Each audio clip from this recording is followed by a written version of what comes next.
Some horror movies ask profound questions about humanity. What is motherhood? What if your spouse isn't who you once knew? What would you do to survive? And then director Shin'ya Tsukamoto asked, wouldn't it be fucked up if you were metal right now?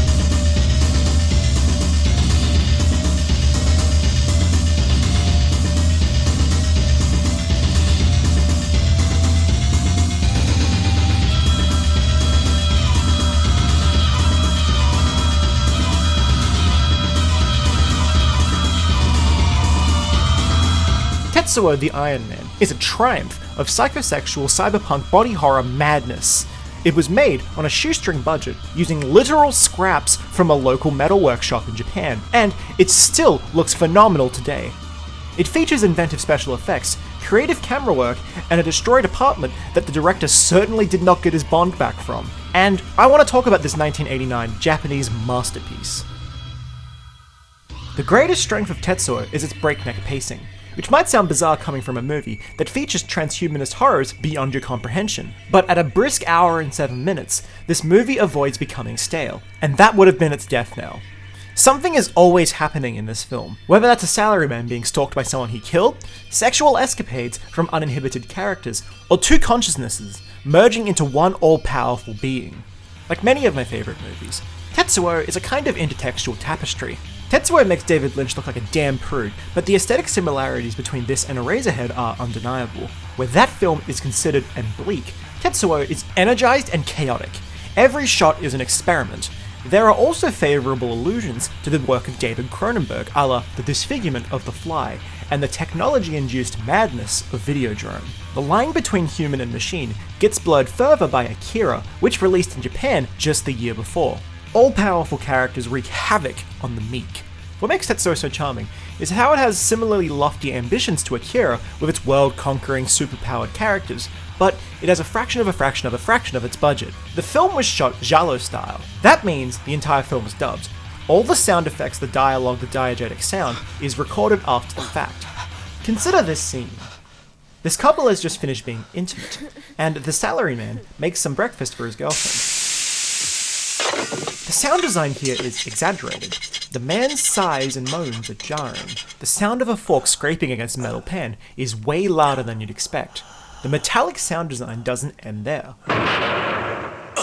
When he feeds her this phallic sausage, you might jump at the conveyor belt industrial sound effect. The filmmakers are making very blunt allusions to humans being enhanced by machinery. Which starts off small. You start with a fork, and all of a sudden, you are sucking power from an outlet just for kicks. The sound design is great because it sounds unreal. It helps to sell the craziest aspects of this film. This is an intersection between two genres I really love, industrial and noise, specifically Japan noise. I tend to stay within the noise rock area of this genre, your lightning bolts and your melt bananas, your Borises and what have you. The soundtrack to Tetsuo is composed by Chu Ishikawa. It sounds like nonsense to the untrained ear, but there is actually a lot of consideration to the madness. There is subtle use of sampling, making the soundtrack appear ever more out of this world. The pulverizing nature of the percussion grounds the otherwise eclectic and sharp hits of modified keys. These sharp sounds dance around the salaryman, reminding him that he cannot escape his punishment. And then there are these other keys that sound like they belong in a bowling alley. Not only do they disorient you further, but they also liven up the otherwise dark mixing.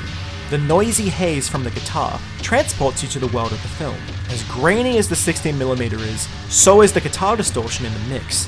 And we have the use of chimes to balance out the harshness of the soundscape. It is hard to not, once again, compare how this film creates an oppressive soundscape to Eraserhead. Despite how harsh this film sounds, it's a genuine pleasure to listen to.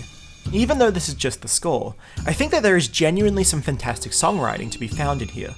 Deepen the mix of motifs, and they get stuck in your head, like a waltz from hell. Let's discuss the world of this film, because I keep bringing it up. In this desolate and grainy landscape, characters look disgusting. They're just depraved. Whether they're leaving someone to die, having sex in public, or covering each other in undisclosed bodily fluids. At first, I thought the film was quite sleazy with how it portrays its leading woman. But when you look behind the scenes, you learn that she was in control of this situation. She co-directed this film, and without her, it would never have been made. It was her blood and vision that was integral to making it, as much as Tsukamoto was. During the nearly 2 years of shooting, people gave up on the pair, frustrated and probably hurt from the production, but this was a labour of love, and this is just delightful to see knowing all of that context. I love the colour grade of this film. It reminds me of old samurai movies that use a certain lens to make all the reds come out as pure black. And as blood turns to oil, and as flesh turns to scrap metal, the characters begin to seek revenge. This movie is endlessly charming. The use of stop-motion animation makes the truly alarming special effects really pop. They don't come across as a budget limitation. They look like a strength, and that is the highest compliment you can give the film. Many of the rough edges are covered by rich 16mm film, and it doesn't matter how good your special effects are, it only matters how good your lighting is. Altogether, these compounding factors create a truly unique low-budget movie that has to be seen to be believed. And you should watch Tetsuo the Iron Man, because it is truly greater than the sum of its parts, even if some of those parts are scrap metal. Thank you for watching.